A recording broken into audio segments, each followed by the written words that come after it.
বিধানসভায় বাতিল হলো মুসলিম বিবাহ এবং বিচ্ছেদ আইন 1935। গৃহীত হলো দ্য আসাম রিপিলিং বিল 2024। 2026 ভেতরে বন্ধ হবে বাল্য বিবাহ। কাজী ব্যবস্থা বন্ধ করার জন্যই বাতিল করা হয়েছে মুসলিম বিবাহ এবং বিচ্ছেদ আইন 1935। সরকারি অফিসে বিবাহ এবং বিবাহ বিচ্ছেদ পঞ্জীয়ন হবে। মাত্র 1 টাকা দিয়েই হবে মুসলিম বিবাহের পঞ্জীয়ন। আসাম বিধানসভায় জানালেন মুখ্যমন্ত্রী ডক্টর হিমন্ত বিশ্ব শর্মা। আজ আসাম বিধানসভার শরৎকালীন অধিবেশনের অন্তিম দিনে Muslim marriage and divorce registration act 1935 বাতিল হয়ে পাশ করা হলো দ্য আসাম রিপিলিং বিল 2024। এর ফলে আসামে 2026 মধ্যে বাল্য বিবাহ রোধ করা সম্ভব হবে বলে মনে করেন আসামের মুখ্যমন্ত্রী ডক্টর হিমন্ত বিশ্ব শর্মা। এই আইনের মাধ্যমে বাল্য বিবাহ রোধ করা সম্ভব হবে বলে তিনি মানছেন। তিনি বলেন যে বাইরে বাল্য বিবাহ হতে পারে কিন্তু আসামে সম্ভব নয়। বিধায়ক রফিকুল ইসলাম বলেন, বহু আরবি পণ্ডিত এবং সরকারি শিক্ষক কাজীর দায়িত্ব পালন করে আসছেন। গুয়াহাটি কেন্দ্রীয় কাজীও পেশায় শিক্ষক, সরকারি চাকরিজীবী। আসামে বেশি কাজী নেই, মাত্র 90 জন কাজী আছে। রফিকুল ইসলামের মন্তব্যের জবাবে মুখ্যমন্ত্রী বলেন, 90 জন কাজীর কথা চিন্তা করতে হবে না, মুসলিম মেয়েদের ন্যায়ের কথা চিন্তা করুন। কাজীদের ব্যাপারটি তিনি দেখবেন বলে মন্তব্য করেন মুখ্যমন্ত্রী। কাজীর ক্ষমতা কমাতেই পুরনো আইন বাতিল করা হয়েছে। মুখ্যমন্ত্রী আরো বলেন, সাব রেজিস্ট্রারের কাছে যেতে অসুবিধা হলে মুসলিম রেজিস্ট্রার অফিস খুলে দেওয়া হবে, সেখানে রেজিস্ট্রি করা যাবে। সরকারি অফিসেই মুসলিম বিবাহ এবং বিচ্ছেদ রেজিস্ট্রি করতে হবে। মুসলিম বিবাহের ফিস প্রতীকী হিসাবে মাত্র 1 টাকা দিলে হবেই বলে বেশি টাকা দিতে হবে না বলেও জানিয়েছেন মুখ্যমন্ত্রী। আমরা সরাসরি শুনে নেব বিধানসভায় আজকে মুখ্যমন্ত্রীর সেই মন্তব্য। যে চাইল্ড ম্যারেজ যেতিয়া আমি গোটেই কেসবিলাক চালু, তেতিয়া আমি দেখিলো যে কাজীসকলে চাইল্ড ম্যারেজ ৰেজিষ্টাৰ কৰে আৰু তেওঁলোকে আজি আপোনালোকে যিমান ভাল কৰি কৈছে, তেওঁলোকে উল্টাই হাইকোৰ্টত গৈ ক'লে যে আমাৰতো চাইল্ড ম্যাৰেজ ৰেজিষ্টাৰ কৰাৰ অধিকাৰ আছে। তাৰমানে ইন প্ৰিন্সিপল তেওঁলোক দে আৰ নট এগেইনষ্ট চাইল্ড ম্যাৰেজ। তেওঁলোকে যদি হাইকোৰ্টত গৈ আজি আপুনি কোৱা কথাখিনিয়ে ক'লেহেঁতেন তে বেলেগ কথা আছিল। তেওঁলোক হাইকোৰ্টত গ'ল, হাইকোৰ্টত গৈ ক'লে যে আমাৰ চাইল্ড ম্যাৰেজ ৰেজিষ্টাৰ কৰা পাৱাৰ আছে, গতিকে আমাক চাইল্ড ম্যাৰেজ ৰেজিষ্টাৰ কৰিব দিব লাগে, বা পুলিচে আমাক একশন ল'ব নালাগে, আমাক বেইল দিব লাগে। তেতিয়া হাইকোৰ্টে বেইল দি দিলে যে under the Muslim registration act কাজীৰ চাইল্ড ম্যাৰেজ ৰেজিষ্টাৰ কৰা যিহেতু পাৱাৰ আছে, তেওঁলোকে এইটো ৰেজিষ্টাৰ কৰিছে, এইটোক আমি কোনো ভুল ধৰিব নালাগে যেতিয়ালৈকে সদনে এখন সলনি নকৰে। তাৰমানে তেওঁলোকৰ মনটো কি? তেওঁলোকৰ মনটো হ'ল যে তেওঁলোক বিশ্বাসযোগ্য ব্যক্তি নহয় ইনষ্টিটিউশ্যনটো, কাৰণ এইটো এটা প্ৰাইভেট ইনষ্টিটিউট। কাজীসকলে আকৌ কি কৰে, আইনত লিখাই নাই, চাব কাজী এপইণ্ট কৰি দিয়ে। আজি আপোনালোকে চাব যিকেইটো কাজী ব্যৱস্থাত চাব কেজি তেওঁলোকে কৰিব নোৱাৰে, তেওঁলোকে চাব কাজীও এপইণ্ট কৰি দিয়ে। গাঁৱে ভূঞে আনঅথৰাইজ মানুহে মুছলিম ম্যাৰেজ ৰেজিষ্টাৰ কৰে। এতিয়া হ'ল কি, আপোনালোকে চাব যে তালাকটো গভৰ্ণমেণ্টে, সুপ্ৰিম কোৰ্ট আৰু পাৰ্লিয়ামেণ্টে ইলিগেল বুলি ক'লে। এতিয়া তালাকৰ ওপৰত বহুত কেছ আহিব কোৰ্টত, মেইনটেনেন্স বিচাৰিব, কিবা বিচাৰিব। কাজীসকলে বহুত ক্ষেত্ৰত আইনটো পালন নকৰাকৈ ৰাতি ৰাতি তালাক কৰি দিয়ে। বহুত উদাহৰণ আছে। আফটাৰ সুপ্ৰিম কোৰ্ট আৰু লোকসভাত আইন পাছ হৈ গ'ল, চবে আদৰণি জনালে যে তালাক should be through A system, আৰু তালাক হ'লেও মেইনটেনেন্স পাব লাগিব। এতিয়া তালাকৰ ওপৰত নতুন আইন আহিলে, গতিকে এই গোটেই আগত 1935 পৰিৱেশতকৈ এতিয়া পৰিৱেশটো যথেষ্ট পৰিৱৰ্তন হৈ গ'ল। যে বিয়াৰ বুলি ক'লো যে তাৰ 2 জন ল'ৰা সাপোজ পঢ়া নাই, বাৰ্থ সাৰ্টিফিকেট নাই, এটা বয়সটো হৈছে নে নাই, মেডিকেল ৰিপৰ্ট লাগিব। স্পৰ্টছত যেনেকৈ আমি মেডিকেল ৰিপৰ্ট লওঁ, বন চালে বাই এক্সামিনিং বোন আমি গম পাওঁ যে তাৰ একজেক্ট এজ কিমান দাঁত চালে ডক্টৰে পৰীক্ষা কৰিলে মাহ পৰ্যন্ত কৈ দিব পাৰে যে এই মানুহজনৰ বয়স ইমান ইমান এতিয়া কাজী এজন ব্যক্তিগত মানুহে এই কামবোৰ কৰিব জানো গতিকে চাইল্ড মেৰেজটো যদি সঁচাকৈ আপোনালোকে কমাব খুজিছে আপোনালোকে সদনত কৈছে যেতিয়া ময়ো ভাবিছো যে হয় যে আমি চাইল্ড মেৰেজৰ বিৰোধী যদি চাইল্ড মেৰেজৰ বিৰোধী চৰকাৰৰ অফিচাৰ এজনে যদি বিয়াটো ৰেজিষ্ট্ৰেচন কৰে তাত এমএলএৰ কথাও চলিব বিধানসভাত প্ৰশ্ন আনিব পাৰিব কাৰণ হি সাব ৰেজিষ্টাৰ বিধানসভাৰ প্ৰতি দায়বদ্ধ হ'ব প্ৰত্যেক জবাব দিব লাগিব আপোনালোকে কোৱেশ্চন খুদিব যে এইখন বিয়া ৰেজিষ্ট্ৰেচন কেনেকৈ হ'ল কম্পিউটাৰ হ'ব লাগিব ৰেজিষ্ট্ৰেচন চাৰ্টিফিকেট হ'ব লাগিব ধৰিত্ৰী পোৰ্টেলৰ দৰে দেখা পাই থাকিব এতিয়া ব্যক্তিগত মানুহ এজনে যদি এইটো যদি আমি যদি দায়িত্ব দিওঁ তেতিয়াহ'লে ব্যক্তিগত মানুহ এজনেতো কৰিব নোৱাৰে সুপ্ৰিম কোৰ্ট অফ ইণ্ডিয়াই অশ্বিনী কুমাৰ ভাৰ্চেছ সীমা ভাৰ্চেছ অশ্বিনী কুমাৰক আমাক নিৰ্দেশ দিছে Supreme Court in its judgment has directed the state government and the central government that marriages of all persons who are citizens of India belonging to various religions should be made compulsory registrable in their respective state where marriage is solemnized. তাৰমানে registration কৰাৰ ষ্টেটক দায়িত্ব দিছে এটা ষ্টেটেটো কাজী বুলি ব্যৱস্থাটোৰ ওপৰত বিশ্বাস কৰিব নোৱাৰে যদি ষ্টেটে আপোনালোকে ক'ব খোজে মই আপোনালোকৰ কথা মই তাৰ মিনিংটো বুজি পাম যদি আপোনালোকে কয় যে নহয় সাব ৰেজিষ্টাৰ অফিচত আহিব মানুহখিনি দিগদাৰ হ'ব আপোনালোকে মুছলিম ৰেজিষ্ট্ৰেচন অফিচাৰ সেপাৰেট কৰি বনাই দিয়ক that is a good suggestion কোনো কথা নাই we can examine যে সাব ৰেজিষ্টাৰ অফিচত আহিলে হাৰাশাস্তি হ'ব পাৰে উকিলে ধৰিব ইটো হ'ব কিটো হ'ব যে you appoint special Muslim registration officer কিন্তু হি সৰকাৰী চাকৰিয়াল হ'ব লাগিব প্ৰাইভেট মানুহকটো আমি দিব নোৱাৰো গতিকে it is a very sensitive matter আৰু অকল চাইল্ড মেৰেজটো নহয় আপোনালোকে এটো ভুল নকৰিব child marriage is one arm কিন্তু মুছলিম ৰেজিষ্ট্ৰেচন এণ্ড ডাইভোৰ্স তালাকৰ লগত মুছলিম মহিলাৰ সম্পত্তি অধিকাৰ বহুত কথা জড়িত থাকে এটা বিয়াৰ সময়ত এটা এমাউন্ট এটা কৈ দিয়া হয় এতিয়া যদি ৰেজিষ্ট্ৰেচন হয় এমাউন্টটো ৰেজিষ্ট্ৰেচন দলিনত আহিব এতিয়াটো মুখত থাকে যেটো এমাউন্ট কোৱা হয় যে তালাক দিলে এমাউন্টটো আমি ছোৱালীজনীক দিম এতিয়া আন্ডাৰ দা ৰেজিষ্টাৰ্ড হলে হি লিখা পঢ়া হ'ব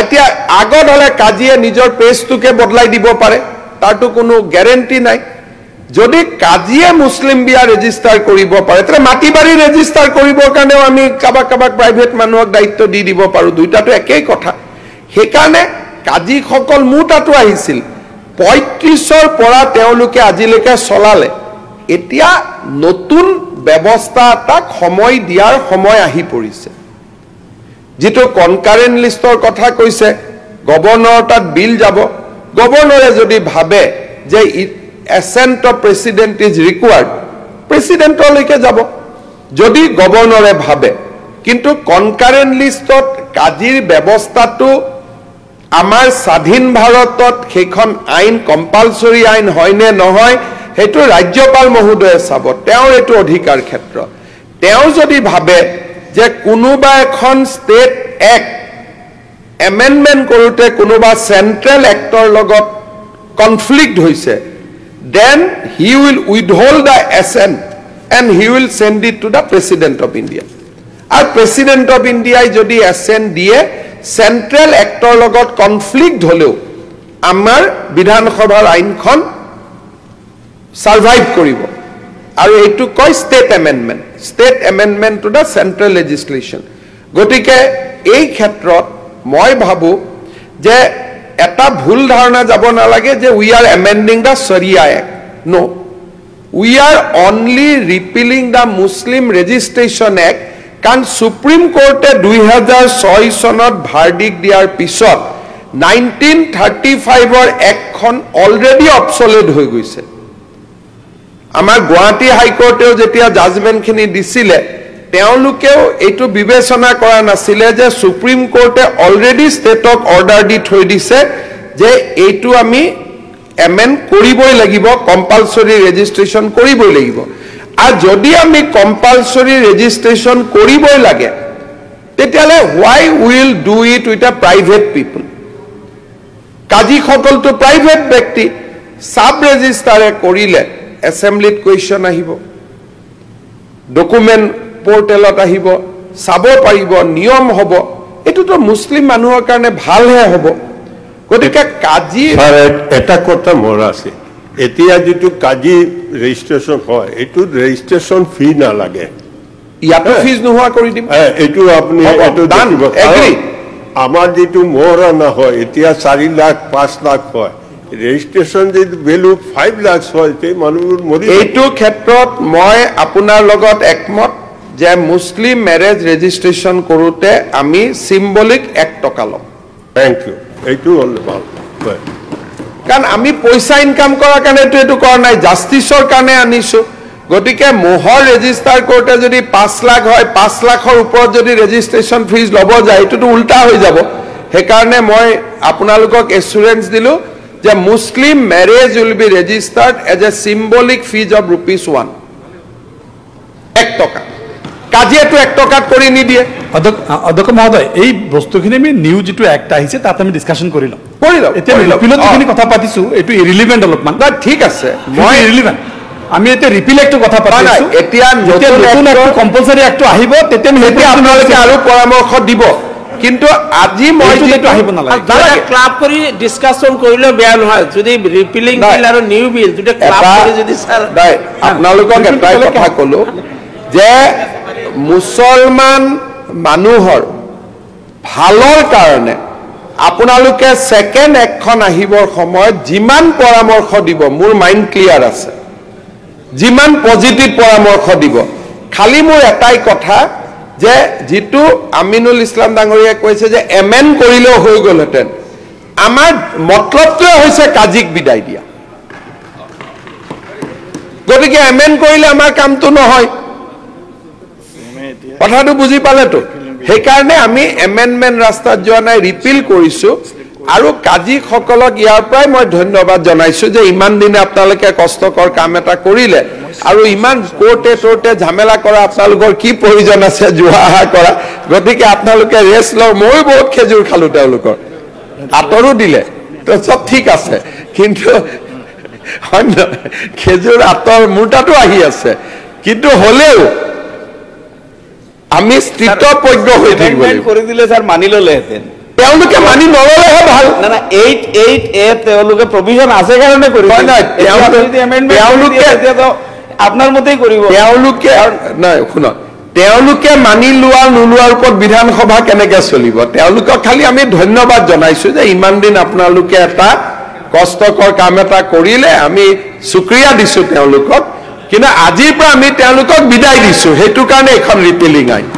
মাননীয় অধ্যক্ষ মহোদয়, দুটা কথা ক'ব বিচাৰিছোঁ মই। মাননীয় মুখ্যমন্ত্ৰী যিটো কাজিৰ বিষয়ে ক'লে, মেছেজটো অলপ বেলেগকৈ যাব নালাগে। কাজিসকল মই যিমানখিনি জানো গোটেইখিনি আপোনাৰ এমপ্লয়, স্কুলৰ টিচাৰ, আৰবী টিচাৰ, হাই স্কুল ME স্কুলৰ 2-4জন ৰিটায়াৰ্ড হৈছে, বাকী বহুতো গুৱাহাটীৰ সদৰ কাজী হাই স্কুলৰ টিচাৰ। আৰু বেয়া কাম। ডাঙৰীয়াক মই অনুৰোধ জনাম যে গুৱাহাটীৰ সদৰ কাজীয়ে স্কুল আৰু এইটো কাম দুইটা কেনেকে কৰি আছে, তেওঁৰ ওপৰত ডেফিনেটলি এই কথাটো তেওঁ গোপনীয় কৰি ৰাখিছে। নহয়, আপুনি চাইল্ড মেৰেজ কেনেকে কৰে? আপুনি যেতিয়া এইটো আপুনি যদি কৈ থাকে তেওঁলোকক আৰু নেক্সট বিপদটোত নেপেলাব। বিপদ নহয়, এইটো হ'বই। কাৰণ এজন যদি চৰকাৰী বিষয়াই চাইল্ড মেৰেজ ৰেজিষ্টাৰ কৰাই আছিলে, এইটোতো তেওঁ ডাঙৰ কাহিনীত পৰি যাব। নহয়, মাননীয় অধ্যক্ষ মহোদয়, মুখ্যমন্ত্ৰী ডাঙৰীয়া যদি ক'ব দিয়ে মই দুআষাৰ ক'ম। আচলতে তেখেতে যিটো কৈছে যে ইয়াতে চাইল্ড মেৰেজৰ প্ৰভিজন থকাৰ কাৰণে ৰিপিল কৰিব লগা হ'ল। আজি স্পেচিয়েল মেৰেজ এক্টত চাইল্ড মেৰেজৰ কোনো প্ৰভিজন নাই। গোটেই ভাৰতবৰ্ষৰ যদি আমি ডাটা চাওঁ, এই কোটি কোটি যিটো চাইল্ড মেৰেজ হৈ আছে, ইয়াৰ 84% নন মুছলিমত চাইল্ড মেৰেজ হৈ আছে, যিটো ডাটা নেশ্যনেল মিডিয়াও এইকেইদিন এইবিলাক চৰ্চা কৰি আছে। কিন্তু নন মুছলিমত যদি স্পেচিয়েল মেৰেজ এক্টৰ আণ্ডাৰত তাত তেখেতৰ ৰেজিষ্ট্ৰেশ্যন হয়, তাতে চাইল্ড মেৰিজৰ কোনো স্কোপ নাই, নথকাৰ পিছতো 84% চাইল্ড মেৰিজ হৈ আছে। গতিকে এখেতে এমেণ্ড কৰিলে, ৰিপিল কৰি নতুন এটা আনি দিলে যে চাইল্ড মেৰিজ হেক হৈ যাব, এই কথাটো কেনেকৈ ক'ব পাৰে? এই কথাটো আমি স্পষ্ট যে আজি স্পেচিয়েল মেৰিজ এক্টৰ আণ্ডাৰ চাইল্ড মেৰিজৰ প্ৰভিজন নথকাৰ পিছতো লাখ লাখ কোটি কোটি চাইল্ড মেৰিজ গোটেই ভাৰতবৰ্ষত হৈ আছে। আমি নিবিচাৰোঁ চাইল্ড মেৰিজ, এই কথাটো ঠিক। আগৰ যিটো এক্ট আছিল তাতে সুৰঙাটো কাজীসকলে যদি কোৰ্টত গৈ মুখ্যমন্ত্ৰী ডাঙৰীয়া মানে তেনেকৈ কৈ যদি তেখেতসকলে বাছি গৈছে, সুৰঙাটো বন্ধ কৰি দিলে তেনেকৈ ক'ব নোৱাৰিব। কাজী থাকিলে দুটা লাভ আছিল মাননীয় অধ্যক্ষ মহোদয়, এখেতসকলে মুছলিম ইছলামিক স্কলাৰো হয়। এই পূজাৰী বা আলিমসকলে যে বিয়া পঢ়োৱাৰ যিটো পৰ্ব, এইখিনি কামো তেখেতসকলে কৰিব পাৰে। আৰু কাজীৰ অফিচৰ ৰেজিষ্ট্ৰেশ্যন গভৰ্ণমেণ্টে দিয়া সেই ফৰ্মেটটো, এজ কিমান, কোন ধৰ্মৰ হয়, এই গোটেইখিনি কিমান টকা মহাৰণা দি বিয়া হ'ল, গোটেইখিনি ডিটেইলছ সেই ফৰ্মেটত আছে। এইখিনি লিপিবদ্ধ কৰিয়ে তেখেতসকলে কৰে। আৰু চাইল্ড মেৰিজ প্ৰহিবিশ্যন এক্ট অহাৰ পিছত তেখেতসকলেতো সেই ফৰ্মেটত এই কথাখিনি লিখিব নোৱাৰে, যিহেতু সেই এক্টৰ আণ্ডাৰত তেখেতসকলক আনি শাস্তি দিয়াৰ এটা ব্যৱস্থা আছে। মই ভাবোঁ কোনেও কাজী কিজানি চাইল্ড মেৰিজ প্ৰহিবিশ্যন এক্টৰ পিছত তেনেকুৱা কাম কৰা নাছিল। দুঃসাহসভাৱে যদি কোনোবা কৰিছিল, সেই আইনৰ আওতাত আনি তেখেতক শাস্তি দিয়াৰ প্ৰভিজন আছে। গতিকে এনেকুৱা হ'ব নালাগে যে সেই কাজীসকল, কাজীটো মাত্ৰ 90 কাজী আছিল গোটেই অসমত, খুব বেছি নাছিল। আৰু মাননীয় মুখ্যমন্ত্ৰীৰ লগত তেখেত নিজেও শিক্ষামন্ত্ৰী আছিল। মই যিমানখিনি জানো এইসকল স্কুল টাইম নহয়, স্কুল টাইমত তেখেতসকলে স্কুল পঢ়াইছে। ইয়াৰ পিছত বিয়া সাধাৰণতে জানে আমাৰ মুছলিম সমাজত ৰাতি হয়, অভাৰ ডিউটি তেখেতে কৰি যদি কোনো এই কাম কৰিছে। আপোনাৰ কিবা স্পেচিফিক আছে? স্পেচিফিক এইটোৱে ৰিপিলিং যিটো বিল অনা হৈছে, ৰিপিলিং বিলটো ৰিপিল কৰি মাননীয় অধ্যক্ষ মহোদয়, আমাৰ বিধায়ক মনোৰঞ্জন তালুকদাৰক সুধিব পাৰে, কেৰালাত CPM গভৰ্ণমেণ্ট, তাতো Muslim marriage is registered with the state government, কাজিয়া নকৰে। ইণ্ডিয়াৰ আটাইতকৈ মুছলিম পপুলেশ্যন ষ্টেট হ'ল জম্মু কাশ্মীৰ। জম্মু কাশ্মীৰত Muslim registration is done with the state government, not with qazi. ইণ্ডিয়াত মুছলিম বহুল ৰাজ্য কেইখন? কেৰালা, অসম, পশ্চিমবংগ, জম্মু কাশ্মীৰ। জম্মু কাশ্মীৰত already registration is done with the state government. কেৰালাত registration is done with the state government. Second কথা, আজি আপুনি মোক যিটো আকৌ এটা ভয়ংকৰ নতুন তথ্য দিলে, মইতো এটা ভয় খাই আছো যে তেওঁলোক শিক্ষকো। এইটোতো আৰু এটা নতুন তথ্য হৈ গ'ল। গতিকে শিক্ষকক আমি কিয় কাজি হ'ব দিম? শিক্ষককতো কাজি হ'ব দিয়াৰ কথাই নুঠে। সেইকাৰণে আপোনালোকক মই মোটামুটি ক'লো যে মোৰ উদ্দেশ্যটো হ'ল চাইল্ড মেৰেজ নিৰ্মূল কৰা আৰু কাজি ব্যৱস্থাটো নিৰ্মূল কৰা। গতিকে আমাৰ উদ্দেশ্যটো এটা উদ্দেশ্য নহয় যে অকল চাইল্ড মেৰেজটো বন্ধ কৰা। Muslim marriage is now very very serious subject. আৰু তালাক মুছলিম ওমেন্সৰ ৰাইটছৰ ওপৰত সুপ্ৰিম কোৰ্টৰ ইমান জাজমেণ্ট আহি আছে যে it is now a serious business. It is no longer a business what has been envisaged in 1935। Colonial পিৰিয়ডৰ যিটো চিন্তা আৰু স্বাধীন দেশৰ চিন্তাটো সদায় পৃথক হ'ব। আৰু আপোনালোকে মই বুজি পোৱা নাই যে 90 জন ব্যক্তিৰ কাৰণে কিয় কৈ আছে, সমগ্ৰ মুছলিম মহিলাৰ সুৰক্ষাৰ কাৰণে কিয় কোৱা নাই? যদি গভৰ্ণমেণ্টত ৰেজিষ্টাৰ হয়, দে আৰ প্ৰটেক্টেড, দে আৰ চিকিউৰ্ড। আপোনাৰ মা, আপোনাৰ ছোৱালী, মই নাজানো জনীয়া বিধায়ক মহোদয় নিজৰ ছোৱালী আছে নে নাই, দুজনী ছোৱালী। চ' let us talk about Euro daughter. আপোনাৰ ছোৱালীৰ অধিকাৰৰ বিষয়ে আজি আমি কথা পাতো। 90 জন কাজিক আমি চলাই ল'ম, তেওঁলোকৰতো কোনো অসুবিধা নহয়, ব্যক্তিগত অসুবিধা। গতিকে মই এটা তেওঁলোকক আৰ্থিক ক্ষতিপূৰণ এটাও দিম বুলি কৈছো। আৰু শিক্ষকটো হয়েই তেওঁলোক, গতিকে তেওঁলোকৰতো কোনো অসুবিধাই নাই। গতিকে 90 জন ব্যক্তিৰ কাৰণে ইমান এখন ধুনীয়া প্ৰগ্ৰেছিভ আইনক আপোনালোকে কিয় বিৰোধিতা কৰে? যে চৰকাৰত ৰেজিষ্ট্ৰেশ্যন হ'ব, ডকুমেণ্ট থাকিব, কোনোবাই তালাক হ'লে, মোহৰণা হ'লে as per the registration documents তেওঁলোকে পাব পাৰিব। এটা ইমান ছোৱালীসকলৰ কাৰণে ভাল ব্যৱস্থা হ'ব। গতিকে মই ভাবোঁ যে 90 জন কাজিৰ কথাটো চিন্তাক বাদ দি, কাৰণ কেৰালাততো আজি যদি মই এনেকুৱা কিবা ঘটনা হেঁতেন, কেৰালা মানুহেতো অলৰেডি অপ'জ কৰিলেহেঁতেন। জম্মু কাশ্মীৰৰ মানুহেতো অলৰেডি অপ'জ কৰিলেহেঁতেন এতিয়া মই চালে হয়তো বুজি পাম কেৰালাৰ আইনখন হয়তো আইডাৰ কংগ্ৰেছ নহলে CPM-এ আনা কাৰণ তাততো কেতিয়াও বিজেপিৰ চৰকাৰ হোৱাই নাই সেইকাৰণে আপোনালোকে এইটোক আপত্তি নকৰিব 90 জন মানুহৰ লগত এদিন আমি বহি চাহটা খাই ল'ম তেওঁলোকে অলপ মনত দুখ পাব তেওঁলোকক ভালকৈ বুজাই বৰাই আমি পিঠিত থপৰিয়াই পেলাই তেওঁলোকক আমি ধন্যবাদ দি বিষয়টো সামৰণি মাৰিম কিন্তু এটো supreme court order compulsory registration হ'বই লাগিব আৰু ষ্টেট ক্যানট ৰিলাই অন প্ৰাইভেট পিপল সেইকাৰণে ইনষ্টিটিউচন লাগে মই ইমানটোলৈকে ৰেডি আছো পিছত যেতিয়া আমাৰ আইন আহিব যদি আপোনালোকে ভাবে যে সাব ৰেজিষ্ট্ৰাৰ অফিচত মানুহখিনি হেৰাসমেন্ট হ'ব পাৰে আমি special sub registrar only for registering Muslim মেৰেজো আমি কৰিব পাৰো কোনো অসুবিধা নাই I am very very positive second বিধায়ক মহোদয় যেটো কৈছে চাইল্ড মেৰেজ বন্ধ হ'ব নাই 26ৰ ভিতৰত মই বন্ধ কৰি দিম অসমত এটো হ'বই নোৱাৰে এটো যত যত হৈ থাকিব কিন্তু অসমত হ'ব নোৱাৰে কাৰণ পস্কোত এতিয়ালৈকে 14 বছৰ জেল 7 জনৰ হ'ল এতিয়া বিএনএছত এনেকুৱা এটা ডাঙৰ প্ৰভিজন আহিছে যে চাইল্ড মেৰেজ প্ৰমাণ কৰিব নালাগে ভাৰতীয় ন্যায় সংহিতাত আহিছে যে যদি মাইনৰ এজত বিয়া হৈ সেক্সুৱেল ইন্টাৰকোৰ্স হয় it is equivalent to rape তাৰমানে বাচ্চা জন্ম হলেতো সেক্সুৱেল ইন্টাৰকোৰ্স হৈছে সেইকাৰণে rape charge prove will be very very easy things to do now নিজৰ ঘৈণীয়েকৰ লগতো এটো আপোনালোকে বুজি পালে ভাল হ'ব পিছত মিটিংত ক'ব পাৰিব 18 বছৰৰ আগত মই ভুলত বিয়া কৰালো তাৰ শাস্তি হ'ল 2 বছৰ বা আৰু 1 বছৰ কিন্তু যদি বিয়া কৰোৱা ছোৱালীজনীৰ লগত ইন্টাৰকোৰ্স কৰো তেতিয়ালে it is amounting two rap এটো ৰেপ বুলি ধৰি লোৱা হয় ৰেপ টু এ মাইনৰ আৰু এটোটো প্ৰুফ কৰিব প্ৰমাণে নালাগে এটোটো আপোনাৰ লৰা হয় লৰাটো খালি ডিএনএ টো টেষ্ট কৰি ল'ব লাগে বাপেক আৰু লৰাটো ডিএনএ একে হয় নহয় ছোৱালীজনী ডিএনএ একো হয় না তাত আৰু বেলেগ একো প্ৰুফে নালাগে ভাৰতীয় ন্যায় সংহিতা আৰু যিখন আমাৰ এভিডেন্স এক্ট এতিয়া আহি গল তাতে টেকনলজিক্যাল প্ৰুফ থাকিলে আৰু সাক্ষীৰ প্ৰয়োজন নাই তাত যদি টেকনলজিক্যালি প্ৰুফ হৈ যায় যে এই লৰাজনৰ বয়স ডাক্তৰে পৰীক্ষা কৰিলে 19 বছৰ ছোৱালীজনীৰ বয়স 18 বছৰ তেওঁলোকৰ এটা বাচ্চা আছে গতিকে হাজবেণ্ডজন জেল হোৱাটো খাটাং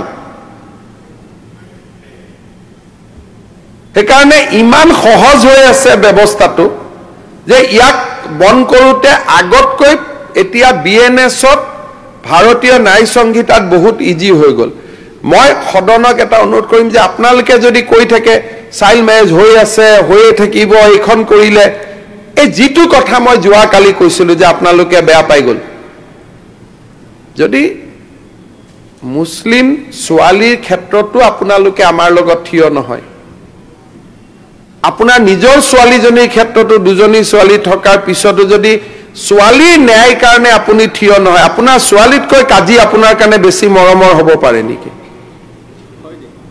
এটা আচৰিত কথা মোৰ ছোৱালী হলেতো মই কমাৰে ছোৱালীৰ কাৰণে জান হাজিৰ আপোনালোকে কত কাজি আৰু নিজৰ ছোৱালীৰ অধিকাৰৰ লগত কম্পেয়াৰ কৰি মানে মুখ্যমন্ত্ৰী মহোদয় আমি সমানে সমানে মোৰ ছোৱালীৰ লগে লগে আপোনাৰ ছোৱালীৰ সমানে সমানে চিন্তা কৰো আমাৰতো প্ৰব্লেমে নাই আছে 84% চাইল্ড মেৰেজ ভাৰতবৰ্ষত নন মুছলিমত হৈ আছে এইটো আমি সেইখিনিও কনচাৰ্ন বন্ধ হ'ব লাগে চাইল্ড মেৰেজ আমি এইটো বিচাৰো আপোনালোকক মই এটা হাতজোৰ কৰি কৈছো যে আমাৰ মানুহখিনিক এনেকে কৈ নিদিবচোন যোৱা কালিও কৈ আছে যে পলিগেমি আপোনালোকৰ বেছি এই হাউসত থকা এজন মানুহ খুদ কাৰোবাৰ সমষ্টি হিন্দু মানুহৰ পলিগেমি আছে নেকি আপোনালোকে কোনটো ডেটা কোনে উলিয়াইছে মই নাজানো তো ভাৰতৰ হ'ব পাৰে স্যাৰ অসমৰ ট্ৰাইবেল এৰিয়া টিগাৰ্ড কোনো নাই এটো নকব এটো নাই না মই সাজু ডাঙৰীয়া tribal area tea garden area বুলি নক'ব আপোনালোকৰ মিয়া এলেকা চবকে বেছি হৈ আছে টি গাৰ্ডেনৰ কথা কিয় কৈছে মিয়া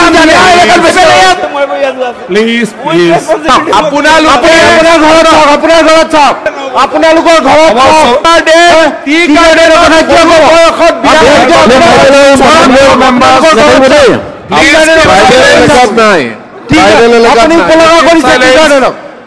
আপুনি এটা ভুল কথা নকব এইবিলাকে বাহিৰত সংঘাত কৰে চাহ জনজাতিৰ কোনোবা ছোৱালী নহয় আপোনাক মই কাৰেক্ট কৰি দিছো কোনোবা ছোৱালী লৰাই কম বয়সত বিয়া কৰিব পাৰে কিন্তু দুজনী বিয়া নকৰে এইটো অসম্ভৱ চাইল্ড মেৰেজটো আছে বুলি মইও কৈছো এখানে চাইল্ড মেৰেজটো আমি এৰেষ্ট কৰোতে হিন্দু মুছলমান দুইটা এৰেষ্ট হৈছে কিন্তু পলিগেমি জুৱা খিদনাখন যে কৈ আছে যে polygamy is not prevalent in Assam among the non-Muslim. আপোনালোকে ভাৰতৰ ডাটা এটা কৈ আছে অসমৰ ডাটা কোৱা নাই ভাৰতৰ বিভিন্ন জিলাত আদিবাসী মানুহৰ মাজত কোনোবা জায়গা থাকিব পাৰে কিন্তু অসমৰ বড়ো মিছিঙৰ মাজতো polygamy দেখা না যায় ভুবন পেগু ৰনুজ পেগু খুদিব নহলে তো polygamy আইনৰ বিৰুদ্ধে তেওঁলোকে আহি অভিযোগ দিলেহেঁতেন যিমান কেখন polygamy আইনৰ বিৰুদ্ধে অভিযোগ আমি পাইছো সেই গুটেই কেখন অভিযোগ মুছলমান ইছলাম ধৰ্মাৱলম্বী লোকৰ পৰাহে পাইছো হিদিনাখন এজন মৌলানা আহিছিল মই নাম নকওঁ দুবাইত থাকে তেখেত মোক লগ কৰিব আহিছিল আহি তেওঁ মোৰ আগত কৈছে যে আমাক অলপ পলিগেমিটো এলাউ কৰি দিয়ক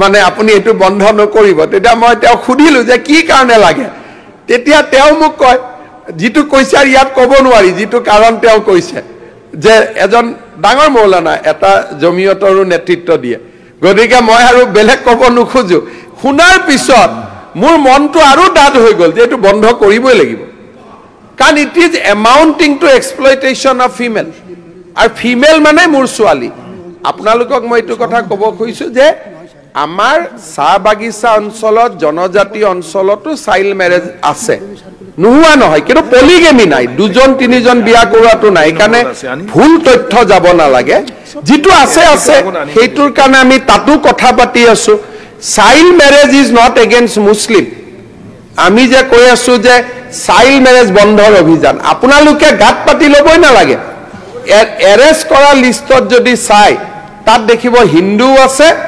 মুছলমানো আছে কিন্তু ডাটাই আমাক কয় যে সাউথ সালমাৰ আৰু ধুবুৰী ডিস্ট্ৰিক্টত মই ধৰ্মলৈকে যোৱা নাই সাউথ সালমাৰ আৰু ধুবুৰী ডিস্ট্ৰিক্টত চাইল্ড মেৰেজ আটাইতকৈ বেছি এটা এইটো হল ডেটা হেকাৰণে মই আপোনালোক অনুৰোধ কৰিম ট্ৰাইবেল ট্ৰি গাৰ্ডেন এইটো বস্তু কৈ পেলে আৰু বাহিৰত এখন নলব তেতিয়া আপোনালোকৰ ওপৰত গৈ মই কালি কেছ দিব লাগিব পৰখি কালি মোৰ ওপৰত কেছ দিছে না গৈ মই কেছ দিব লাগিব যে এওঁলোকে কৰি আছে কাৰণ ৰেকৰ্ডটো হাউছৰ ৰেকৰ্ডটো টেপ হৈ থাকে আপোনালোকে টি গাৰ্ডেন আৰু ট্ৰাইবেলক এতিয়া খং উঠাই লৈ আছে মইতো উঠোৱা নাই গতিকে এইবিলাক কাম নকৰিব কাজিখিনিৰ কাৰণে আপোনালোকে ইমান টেনচন নলব এইখিনি মই হেণ্ডেল কৰি লম কি বাকি থ্যাংক ইউ